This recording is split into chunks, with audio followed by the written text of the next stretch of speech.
ever notice that? Sometimes you have the TV on and you're working around the house. Some guy comes on television and says, 6,000 people were killed in an explosion today. You say, where? He says, in Pakistan. You say, oh, fuck Pakistan. Too far away to be any fun. But if he says it happened in your hometown, you'll say, whoa, hot shit, come on, Dave, let's go look at the bodies.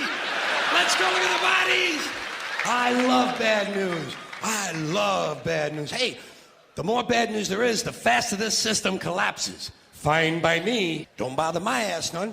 I'm glad the water sucks. I'm glad it sucks. You know what I do about it? I drink it.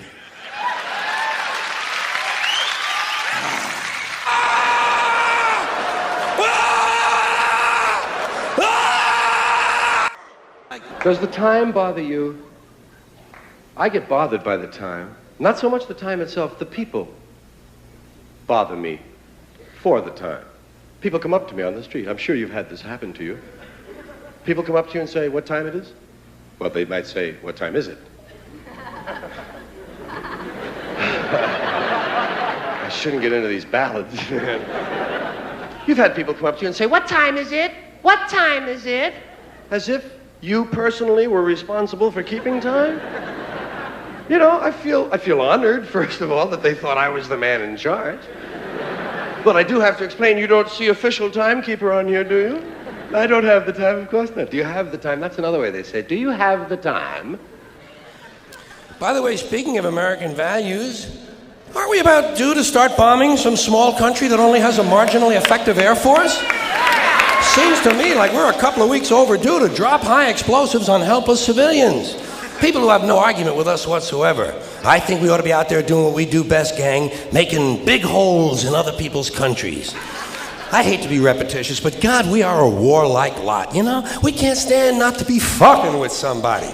We couldn't wait for that Cold War to be over, could we? Just couldn't wait for that Cold War to be over so we could go and play with our toys in the sand. Go play with our toys in the sand. And when we're not invading some sovereign nation or setting it on fire from the air, which is more fun, then we're usually declaring war on something here at home. Do you ever notice that? We love to do that, don't we? We love to declare war on things here in America. Anything we don't like about ourselves, we have to declare war on it. Don't do anything about it. We just declare war on it. We got a war. It's the only metaphor we have in our public discourse for solving a problem. It's called declaring a war. We got a war on poverty, the war on crime, war on litter, the war on cancer, the war on drugs. But you ever notice there's no war on homelessness, is there? Nah, no war on homelessness. You know why? There's no money in that problem. There's no money in that problem. Nobody stands. It's true.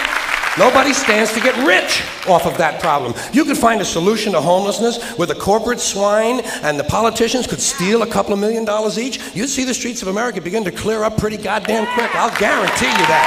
I will guarantee you that. Now, so, I got an idea for homelessness. You know what they ought to do? You know what they ought to do? Give the homeless their own magazine. Give them their own magazine. It would make them feel better, for one thing. That's a sure sign of making it in this country. Every group in this country that makes it and arrives at a certain level has its own magazine. You have Working Mother magazine, Black Entrepreneur magazine, Hispanic Business magazine. In fact, any activity engaged in by more than 4 people in this country has got a fucking magazine devoted to it. Skydiving, mountain climbing, snowmobiling, backpacking, bungee jumping, duck hunting, shooting someone in the asshole with a dart gun, jerking off. They probably have a magazine for that. I'm sure they have. I know they have a magazine. Walking. There's actually a fucking magazine called Walking. Look, Dan, the new Walking is out. Here's a good article, putting one foot in front of the other. Give them their own magazine. Give them. Give the homeless their own magazine. You know what you call it? Guy's named Todd. You know, yeah, it's a goofy fucking name, okay? Hi, what's your name? Todd. I'm Todd. And this is Blake and Blair and Blaine and Brent. Where are all these goofy fucking boys' names coming from? Taylor, Tyler, Jordan, Flynn. These are not real names. You want to hear a real name? Eddie. Eddie is a real name. Whatever happened to Eddie? He was here a minute ago. Joey and Jackie and Johnny and Phil, Bobby and Tommy and Danny and Bill. What happened? Todd and Cody and Dylan and Cameron and Tucker. Hi, Tucker. I'm Todd. Hi, Todd. I'm Tucker. Fuck Tucker. Tucker sucks. And fuck Tucker's friend, Kyle. Yeah. There's another soft name for a boy, Kyle. Soft names make soft people. I'll bet you anything that 10 times out of 10, Nicky, Vinny, and Tony will beat the shit out of Todd, Kyle, and Tucker. Here are some more men who ought to be strapped to a gurney and castrated with fishing knives. White guys who shave their heads completely bald. You know? They're so ashamed they lost 11 hairs, they're going to try to turn it into some kind of a masculine statement. I say, hey, you goofy-looking, baldy-headed fuck. Looks good on black guys. On you, it's ugly, repulsive, and disgusting. You want to be bald? Do what I did. Wait a while.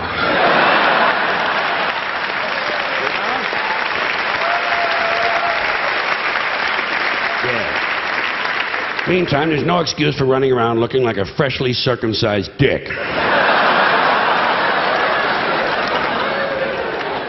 And just to wind up this little group of complaints, finally, this is a group of social criminals. These people in the space program. Nassholes, I call them. In case you haven't heard, the latest disaster for the rest of the universe is that the United States is going to go to Mars. Okay? Oh, yeah. We're going to go to Mars. And then, of course, we're going to colonize deep space with our microwave hot dogs and plastic vomit, fake dog shit and cinnamon dental floss and lemon-scented toilet paper and sneakers with lights in the heels. And all these other impressive things we've done down here. But let me ask you this. What are we going to tell the Intergalactic Council of Ministers the first time one of our teenage mothers throws her newborn baby into a dumpster, huh? How are we going to explain that to the space people? How are we going to let them know that our ambassador was only late for the meeting because his breakfast was cold and he had to spend half an hour punching his wife around the kitchen? Now, what are they going to think when they find out it's just a local custom that over 80 million women in the third world have had their clitorises forcibly removed in order to reduce their sexual pleasure so they won't cheat on their husbands? Can't you just sense how eager the rest of the universe is for us to show up? Can't you see about American business solution? I'll tell you what they ought to do about homelessness. First thing, change the name of it. Change the name of the condition. It's not homelessness, it's houselessness. It's houses these people need. A home is an abstract idea. A home is a setting. It's a state of mind. These people need houses, physical, tangible structures. But where are you going to put them? Where are you going to build them? Nobody wants you to build low-cost housing near their house. People don't want it near them. We got something in this country, you've heard of it, it's called NIMBY, N-I-M-B-Y. Not in my backyard. People don't want any kind of social help located anywhere near them. You try to open up a halfway house, try to open up a rehab center for drugs or alcohol, try to build a little home for some retarded people who want to work their way into the community. People say, not in my backyard. People don't want anything near them, especially if it might help somebody else. Part of the great American spirit of generosity we're always told about. Big, generous American nation. Ask an Indian about that. Ask an Indian how generous this country is. If you can find one, you got to locate the Indian first. We've made him just a little difficult to find. Or if you need current data, select a black family at random and ask them how generous this country has been. People don't want anything near them, even if it's something they believe in, something they think society needs, like prisons. Everybody wants that, right? Everybody wants more prisons. That's the new answer to all of our problems. Lock a lot of motherfuckers up. Everybody wants more prisons. They say, build more prisons! But not here. Well, why not? What's wrong? What's the problem? What's wrong with having a prison in your neighborhood? It would seem to me like it would make it a pretty crime-free area, don't you think? You think a lot of crackheads and muggers and pimps and hookers are going to be hanging around in front of a fucking prison? Bullshit, they ain't coming anywhere near it. What's wrong with these people? All the criminals are locked up behind the walls, and if a couple of them do break out, what do you think they're going to do? Hang around?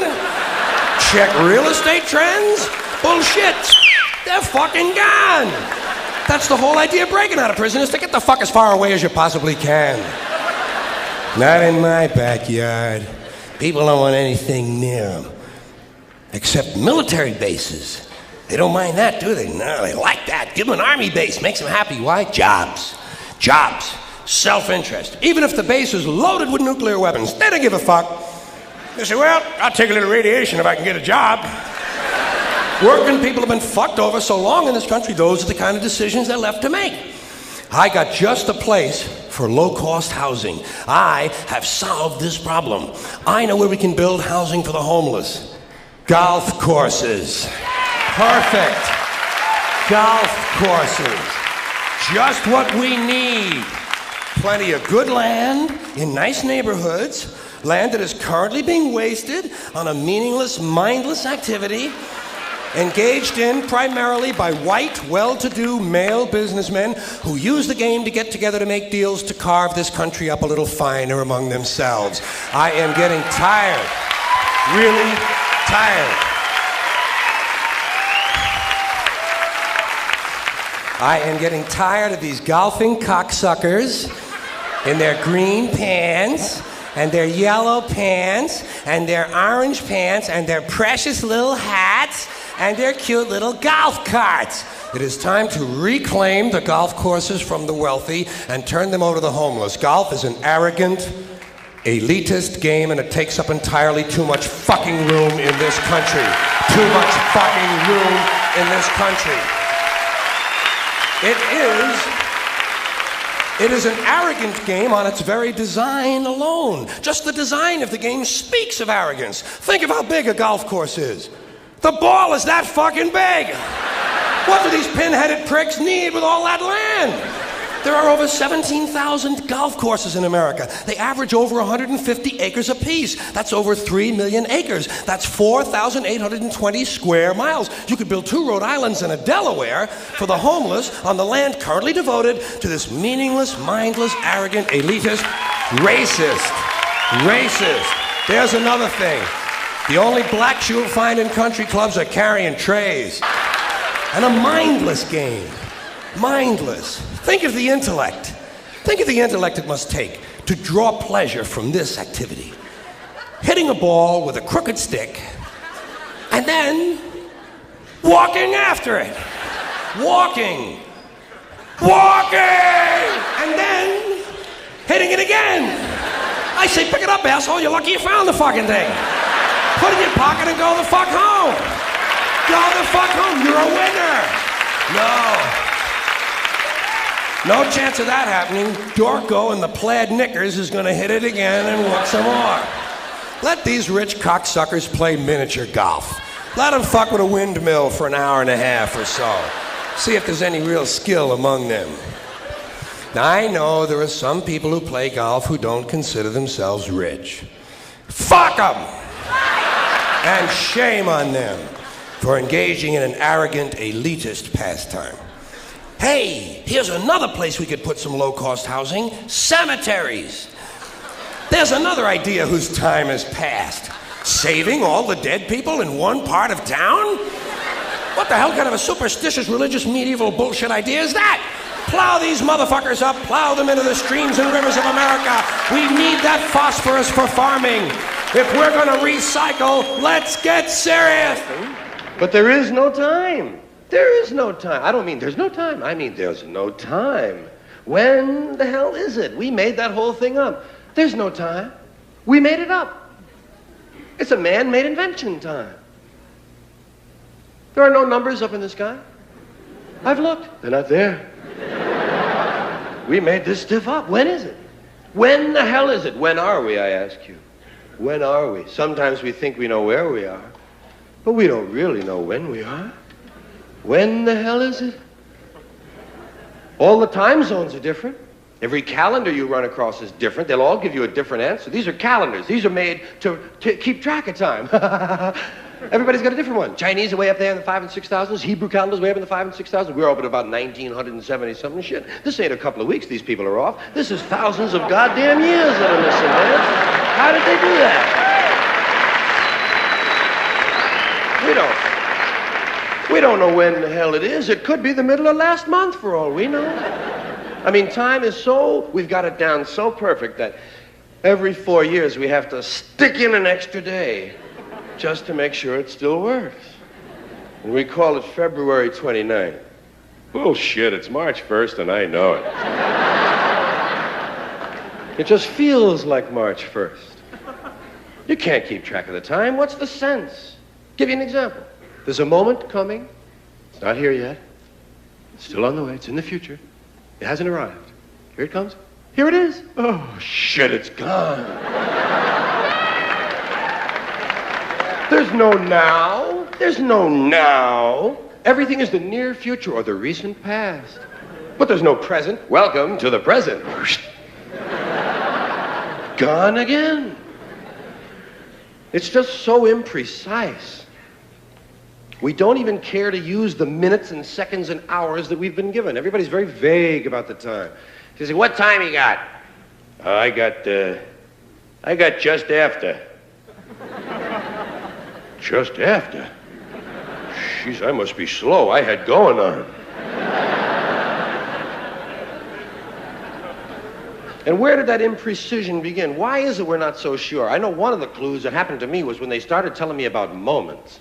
When I was a kid, they were trying to teach me how to tell time, and of course you can't tell time. Time tells you. But they were trying.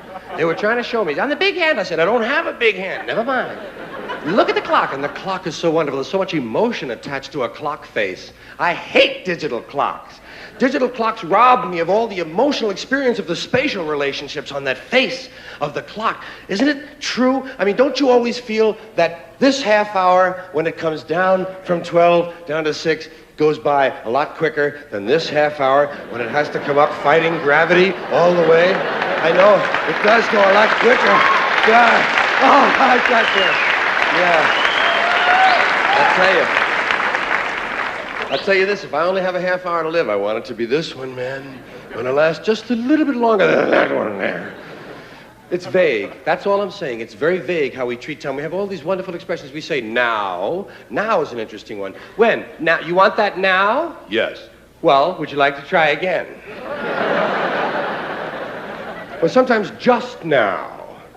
Just now. Did you hear that? What? Just now. You must mean just then, don't you?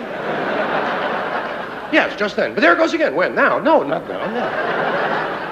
Pardon me, do you have the time? When do you mean, now or when you ask me?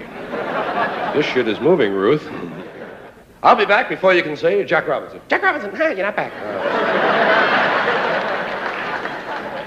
How about a jiffy? A jiffy. Or a flash. Soon. That's a very emotional word. There's a lot of potential for drama in that word, soon. Soon. Soon. Is your mother coming home? Uh-huh. When? Soon. Real soon. As soon as she can. Sooner than you think. That's kind of a spooky one. Sooner than I think. That's a little bit like before you know it. I'll be back before you know it. He did it. Holy Christ. Look at that.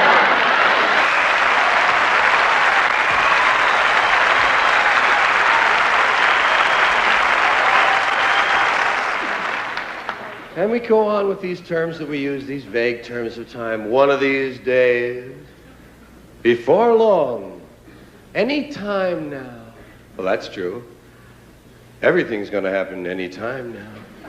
Any day now. That's kind of a snotty one, any day now. Hey, I'll be giving you that $5 I owe you, Bill. Yeah, any day now. Sooner or later, now and then, once in a while, from time to time, in a little while.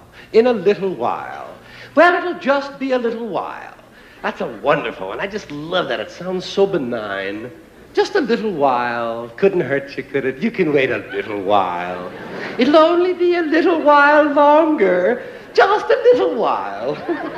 That's so different from a short time. Short time. Sounds almost terminal, doesn't it? You only have a short time. Whereas you have a little while. Oh, I'd rather have a little while than a short time. Yeah, we got long ways we measure time. We got vast distances of time we measure. People will say things like, kingdom come. I'm going to be standing here till kingdom come. Shit, I don't have that on my watch. Doomsday, you say? Doomsday. Till the cows come home. Well, that's an easy one to understand. That's long about dusk, isn't it? If you leave them out overnight, they burst.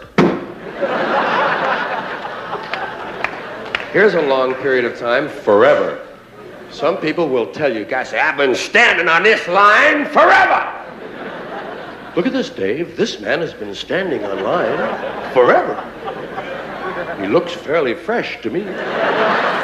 There are some more people with missing chromosomes who ought to be thrown screaming from a helicopter.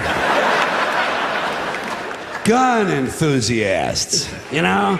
Oh, yeah, I'm a gun enthusiast. Oh, yeah? Well, I'm a blowjob enthusiast. You want to see me shoot? Cock this and I'll discharge a load for you. And I'm not against guns. I'm not one of those mindless Hollywood cocksuckers. I'm not against guns. I'm not against bullets. I'm not even against people shooting each other. Shit, shooting somebody's part of the American dream. I don't care who it is. Parents, teachers, kids, fuck them. Let them get shot. Doesn't bother me. But speaking of mindless Hollywood cocksuckers, before Charlton Heston became president of these dickless lunatics in the NRA, they had a different guy. He's still one of their major spokesmen. His name is Wayne LaPierre.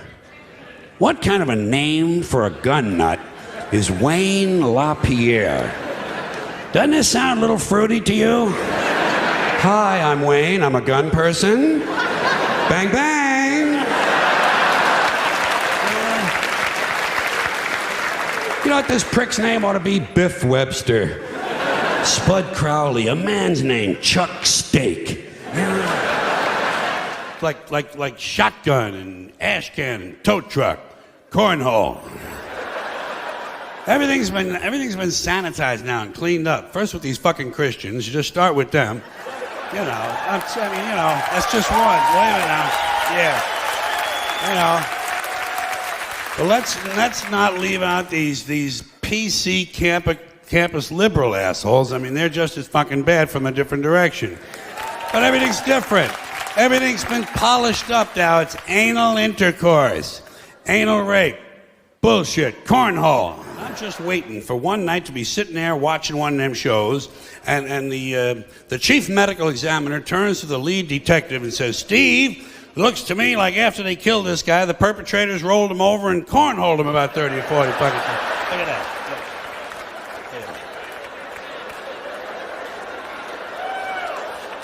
That there is a posthumous multiple cornhole entry wound.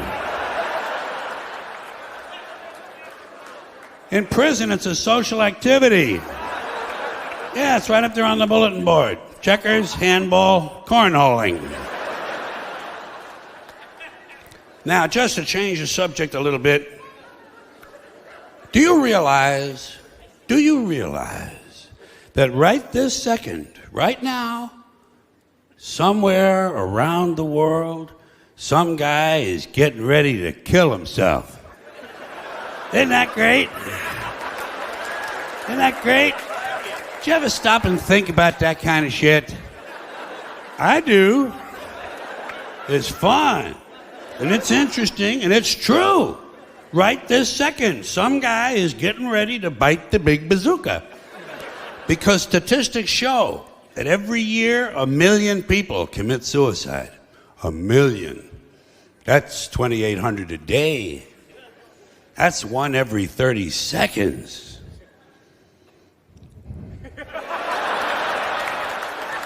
There goes another guy.